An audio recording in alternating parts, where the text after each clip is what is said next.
उपचुनाव के नतीजों ने क्या अखिलेश यादव को पूर्वांचल फतेह का फॉर्मूला दे दिया है? घोसी में सपा की जीत के बाद अखिलेश के पोस्ट से इसकी चर्चा तेज हो गई है।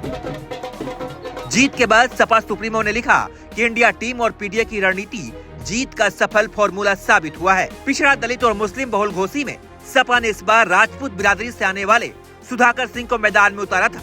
सुधाकर के प्रचार के लिए अखिलेश यादव ने पिछड़े दलित और मुस्लिम नेताओं को कमान सौंप रखी थी।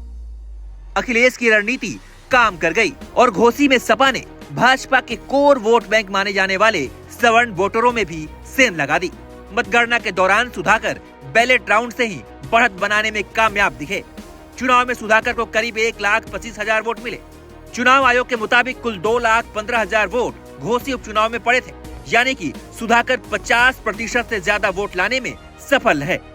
हाल ही में अखिलेश यादव ने एक कार्यक्रम में पीडीए यानी कि पिछड़ा दलित और अल्पसंख्यक का जिक्र किया था। कहा जा रहा है कि पीडीए का फॉर्मूला काम कर गया और एनडीए पर पीडीए भारी पड़ गया। पीडीए फॉर्मूला ने पूर्वांचल में सपा को जीत का स्वाद चखा दिया है। सवर्ण उम्मीदवार देकर पीडीए समीकरण से जीतने का फॉर्मूला 2024 के चुनाव में पूर्वांचल की कई सीटों पर लागू हो सकता है। इसकी बड़ी वजह पिछड़े दलित और मुसलमानों को गोलबंद कर बीजेपी के वोट बैंक में सेंध लगाने की रणनीति है। जिन सीटों पर घोसी जीत का फॉर्मूला लागू होने की बात कही जा रही है, उनमें बलिया, देवरिया, घोसी, गाजीपुर, अंबेडकर नगर शामिल है। कहा जा रहा है कि लोकसभा की इन सीटों का समीकरण भी घोसी विधानसभा जैसा ही है। अखिलेश को कांग्रेस की नई रणनीति से मदद मिलने की उम्मीद है। कांग्रेस ने हाल ही में भूमिहार बिरादरी के अजय राय को यूपी की कमान सौंपी है।